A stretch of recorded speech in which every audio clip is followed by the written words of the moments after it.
दीदी टाइट हाँ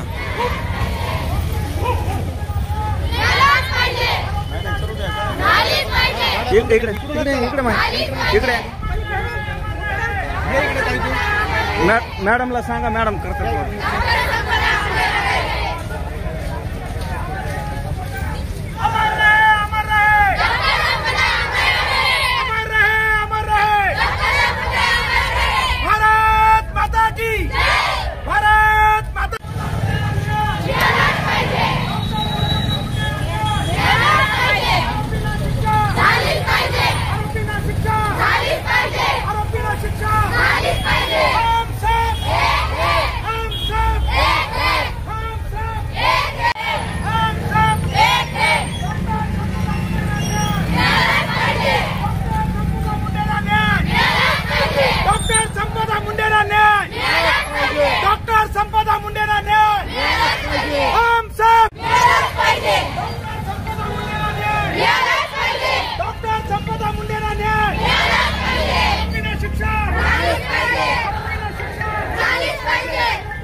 हेलो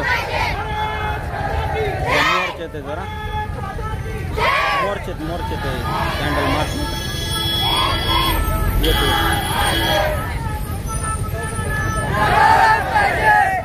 बैठो ना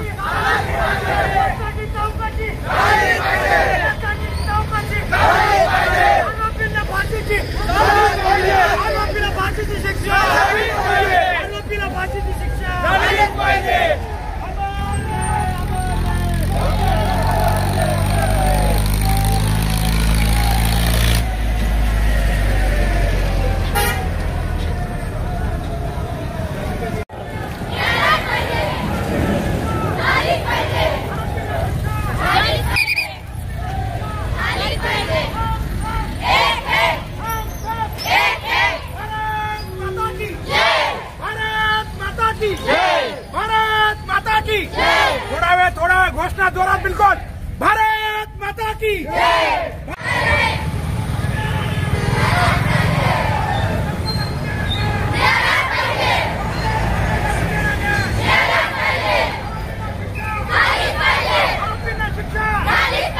आरोपींना शिक्षा हम सब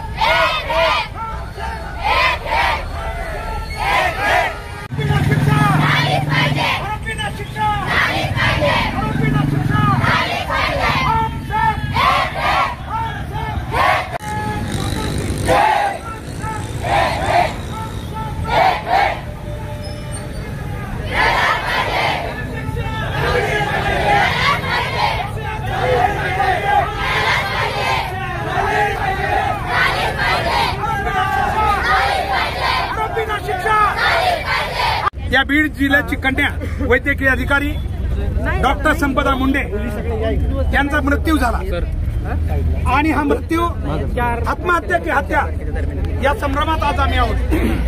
त्याचा तपास पुढे शासकीय यंत्रणा करेल। मात्र ही घटना महाराष्ट्राला आदरून टाकणारी।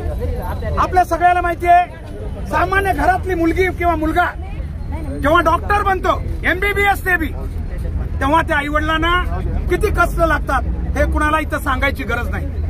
किती त्यांनी त्याग केलेला असतो आणि अशा सगळ्या त्यागाच्या नंतर तिचा असा दुर्दैवी अंत व्हावा हे कुटुंबाला आणि समाजाला अजिबात मान्य तर नाहीच पण परवडणार नाही। आणि म्हणून आज डॉक्टर संपदा मुंडेच्या जाण्यानंतर संपूर्ण महाराष्ट्रात तीव्र प्रतिक्रिया उमटलेल्या आहेत आणि त्यांच्या मृत्यूचं खरं कारण या शासनाने शोधावं असंही या ठिकाणी अभिवादन करते।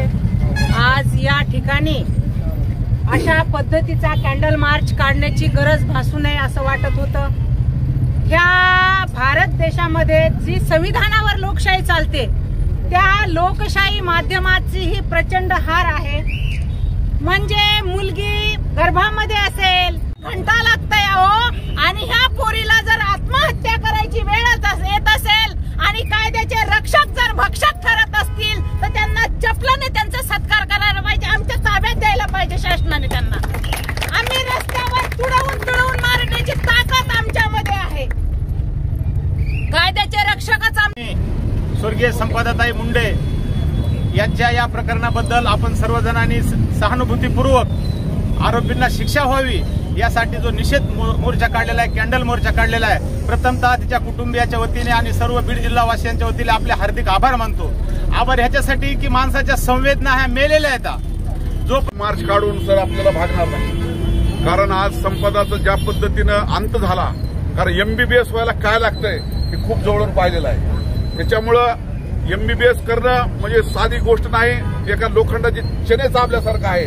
आणि असं एवढं मोठं यश संपादन केल्यानंतर त्याचा अंत अशा पद्धतीनं होतो हे एक निंदनीय गोष्ट आहे. आणि आज संपदाला या लोकांच्या, प्रशासनाच्या किंवा टीमच्या पुढे हतबल होऊन त्याला जी आत्महत्या करण्याची वेळ आली किंवा ते आत्महत्या आहे का ते हत्या आहे ह्याचा सुद्धा आणखी खुलासा आज इतक्या दिवसापूर्वी झालेला नाही. तर त्याचं योग्य डॉक्टर संपदा मुंडे प्रशासनानं, शासनानं, सिस्टीमनं केलेली हत्या, तिने आत्महत्या केली नाही तर या सर्व व्यवस्थेनं केलेली हत्या असंच म्हणावं लागेल. काल आम्ही त्या ठिकाणी गेलो होतो. अत्यंत गरीब परिस्थितीमधल्या आई वडिलांची हालाकीच्या परिस्थितीमधनं त्यांनी तिला शिकवलेले आहे. मात्र केस तालुका संपदा मुंडेच्या न्यायासाठी शेवटपर्यंत रस्त्यावर राहील आणि राहणारच, कारण हा लढा दीर्घकाळ कदाचित चालू शकतो.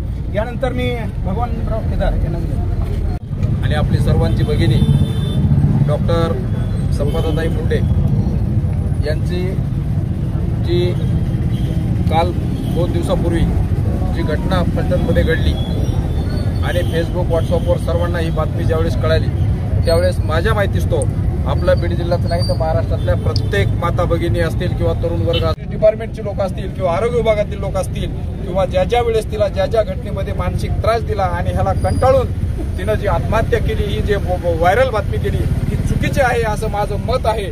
तिने स्वतःच्या हातावर जेवढी जी MBBS शिकवलेली मुलगी, जी डॉक्टर असणारी मुलगी स्वतःच्या हातावर जर ती लिहून जर सुसाईड नोट लिहित असेल देणारी घटना या संपदा मुंडेच्या बाबतीत घडलेली आहे. पूर्ण एक 2-3 वर्षापासून तिला जे अगदी टार्चर केले जात होतं त्या तिनं अगदी प्रत्येक दिवसाची दैनिक डायरी लिहिलेली आहे. त्या डायरीमध्ये कुणाकून कशा प्रकारचे अन्याय झाले त्या डायरीमध्ये आता क्लिअर ओपन होणार आहे. आणि त्यामुळं तिच्या हातावर लिहिलेले अक्षर हे सुद्धा अक्षर तिचं नाहीये, ते अक्षर सुद्धा दुसऱ्याच आहे. ज्यासाठी आपण सर्व केस शहरातील तरुण, सर्व युवक, काही ज्येष्ठ मंडळी जी आपण जमलेले. खरं तर बीड जिल्ह्यामध्ये अलीकडच्या काळामध्ये जर आपण बघितलं तर हत्या, आत्महत्या या अनेक प्रश्नावर बीड जिल्हा गाजत आहे. बीड जिल्ह्याचं नाव अगदी राज्याच्या तर देशाच्या पटलावर चाललेलं आहे. आणि ज्याच्यासाठी आज आपण जमलेले आहेत, आपली भगिनी जी डॉक्टर म्हणून फलटणमध्ये होती, तिची आत्महत्या झाली का हत्या झाली ही त्याच्यानंतर ते हॉटेलमध्ये गेल्याचं CCTV देखील बाहेर आलेलं आहे.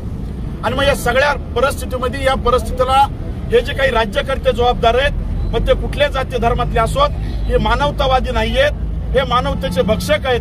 मग ते कुणी राजघरातले असतील किंवा अन्य कुणी राजकीय पुढारी असतील, यांना आपण धडा शिकवल्याशिवाय राहिलं नाही पाहिजे असं मी त्या मताचा आहे.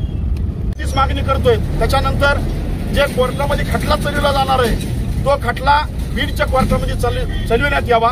त्याचं कारण असं आहे, आमची न्याय व्यवस्थेवर आमचं कसलेही विश्वास राहिलेला नाही. जर एखाद्या मुलीला आत्महत्या करावं लागत असेल उच्च शिक्षित तर चुकीची आहे. राज्यामध्ये बीडची बदनामी एवढी झालेली आहे, जाणून बुजून फक्त शेवट